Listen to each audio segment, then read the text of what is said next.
Hello, everyone. Welcome back to Private Pooper's Adventures.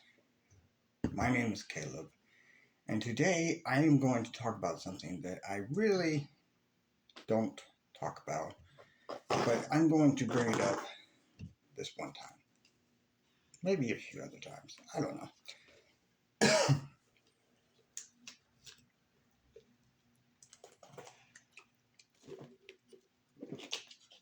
Everybody knows at least one or two people that are preppers.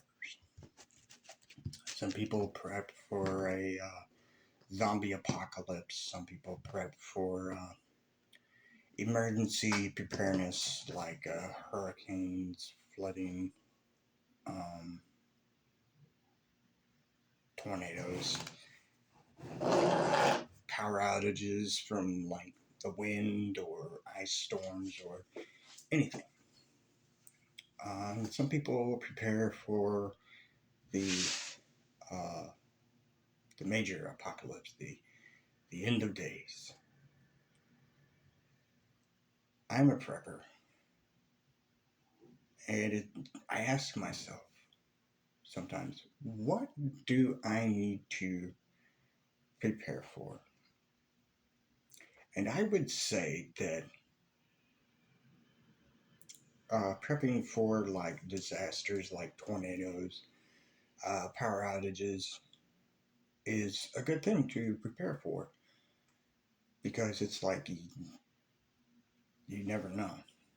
I mean, it's like with the climate changes that we've had within the past few years, it's uh, it's pretty ridiculous. I mean, it's like you have no idea what's going to go on.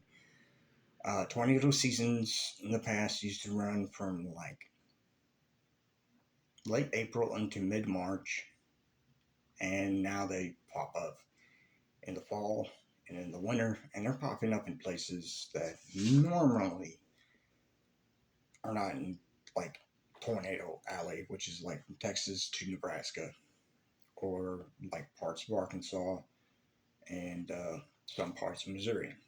Like uh, last year on March 14th, we had a tornado touchdown here in the town where I live in, and it was actually the largest tornado that this town has ever had. And I was fairly close to it. And so it's whenever it came to trying to prepare for it, I had to sit there and actually think of where is the safest place to be, um, what would I need if the power went out, what would I do if, like, say the windows were busted or anything like that. And it's like you can go on the internet and you can get that stuff, or you can go to a hardware store and get that stuff. I mean, it just depends upon where you want to go and what you want to do. Like having battery packs uh, for charging your phones or your flashlights. Because nowadays some batteries are running for off of USB, so they're kind of like an electrical rechargeable type. So you would need something in order to recharge your electronic devices. But also, it's like another thing that I thought about preparing for is a blackout or a brownout. But mostly it's just like for like total wipeout of power outages. And a lot of people don't realize that our country, the United States, uh, well, basically any country, but I'm looking at uh, the United States as it is right now. We have a limited power supply. A lot of people don't realize that. But we have the AI coming out. Now, to me, I find AI annoying, and I also find it kind of entertaining at the same time. but it's the AI is using up a lot of energy, and a lot of people don't realize that. So whenever that energy uses up a lot of the power source that we have, it's uh, it's going to cause a blackout. I mean, the country's not going to have any power whatsoever. So what do I need for that? Well, for one thing, I need to find some sort of a power source so I can have lighting. If our country has a blackout, our cell phones will not have uh, any cell phone service. So another way to actually have on hand is some sort of communication. So that way, it's like, say, it's like somebody needs you need to communicate with them. Uh, you need to have like some sort of communication device set up to that one place and your place at the same time. So that way, you can keep contact with wherever you need to be. Hopefully, they are not too far because it's like with uh, handheld radios, walkie talkies, whatever. They can reach up to from 36 miles to 40 miles. Now, with ham radios, they can reach up to further distances than that. But in order to have a ham radio, you need to have a license for it. And some say it's not that hard, man, but I haven't looked into it yet, and I don't know if I will. But what I also want for like some sort of preparation is I want something to defend myself. Now, some will use baseball bats, some will use like a crowbar. There's many different things. I mean, it's like you can take a magazine, you can tighten it up as tight as you can, and then put a rubber band around it. And that thing will be tight enough, it'll break bone. Uh, they teach that in uh, basically they teach that in like any type of special operations or SOF, SOF, Special Operations Forces. Yes, so there's a difference between the two.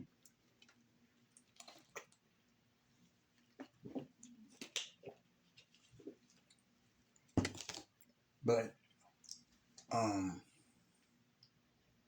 one of the things you want to have is you want to have water. You want to have food on hand, but it's like for some people, getting food to supply and even living in an apartment size this small where I live at, it's kind of hard to find a specific spot to store that food so you can keep it on hand, especially with like water. It's like getting bottled water is one idea and stocking up on it, but if you have it for too long, the toxins inside the plastic can get inside your water and that can make you sick. So having some sort of water supply with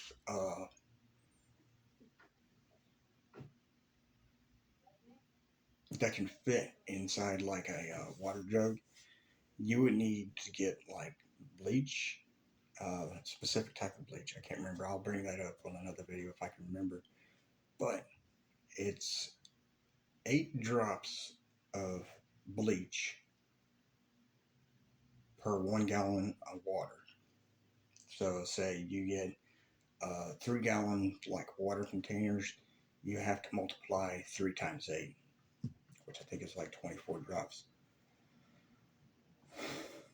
So, um, yeah, having the water, having the food, uh, battery sources. If we have a blackout, there's just no electricity, so the water supply is only going to run for so long if you live inside the city limits. If you live outside the city limits and you have like a well, you're pretty much set on that. Plus, it's also catching rainwater, but that's easier to do outside of city limits in like rural areas because it's like there's not many people around than there is here inside of city limits. But another thing that you want to think about is if there is a blackout, everything goes dark. People be like, okay, what's going on? And then their minds will panic after a certain amount of time and they're going to start looting. Now, where I live in what I think is one of the worst spots for to like live in. I mean, this whole entire town is a really bad spot to be living in because it's like with where I live at, we have one general store across the street. We have a like dispensary. We also have another place that sells, and they also have like machetes, knives, and whatnot inside there. But also inside the general store, they got knives inside there. But mostly those are just kitchen knives. But still, people will use them. But inside there, they're just like cheap Chinese made machetes and whatnot. But they can still use those as a weapon. What's the quality of them? I don't know. But they, like I said, they can still use them as a weapon. Now, if you don't believe in guns, there are, like I said, there are different ways to defend yourself. Like you can use a baseball bat, a pry bar, whatever. But it's like I care about people, and I would prefer that they would be prepared for in case something happens. Because it's like you never really know if something's going to happen. Also, not too far from where we live, we have a Goodwill, and we have like a liquor cabinet, and we have a shoe department and two different clothing departments. But on top of that, we also have a farm and home store. Now inside there are stuff that even if before all this breaks out, it's like you can go to the farm and home store, and if you do your research, you can find stuff inside the farm and home store. Like if you live, like if you have the means and the transportation to get out, there's stuff inside farm and home stores, hardware stores that you can actually use to uh, kind of like make for makeshift shelters, and they will last you a long time because a lot of people don't know that paracord only lasts for so long. Like it is not water resistant. Over time, when it's stretched, it wears out, and it's just like in order to keep up and maintain, you would have to have a lot of paracord. But for me, it's like for protection, I have the spear, I have knives, and I also have firearms.